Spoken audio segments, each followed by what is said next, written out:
નમસ્કાર દર્શક મિત્રો, હું છું રૂપલ વણિચિયા. સંપૂર્ણ ન્યૂઝમાં આપનું સ્વાગત છે.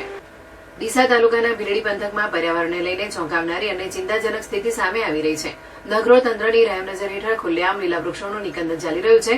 રાત્રિના અંધકારમાં ટ્રેક્ટર ટ્રોલરમાં ભરપૂર લીલા લાકડા વહન કરવામાં આવી રહ્યા છે, જે સ્પષ્ટ રીતે ગેરકાયદેસર પ્રવૃત્તિઓ તરફ ઇશારો કરે છે. સ્થાનિક સૂત્રોના જણાવ્યા મુજબ હાલ આંતરરાષ્ટ્રીય પરિસ્થિતિ અમેરિકા, ઇઝરાયલ અને ઈરાન વચ્ચે ચાલી રહેલા તણાવના પગલે દેશમાં ગેસ સિલિન્ડરની અછત ઉભી થઈ છે, જેને લઈને લાકડાની માંગ વધતા 100 મિલો રાત દિવસ ધમધમી રહી છે.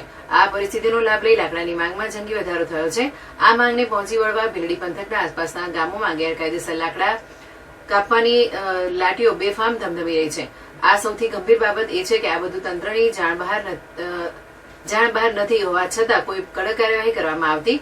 જો રાત્રિ દરમિયાન સતત ટ્રેક્ટરો લાકડાથી ભરાઈને ફરી રહ્યા છે, તો શું સ્થાનિક તંત્રને આ દેખાતું નથી કે પછી આ સમગ્ર રેકેટને મૌન સમર્થન આપવામાં આવી રહ્યું છે?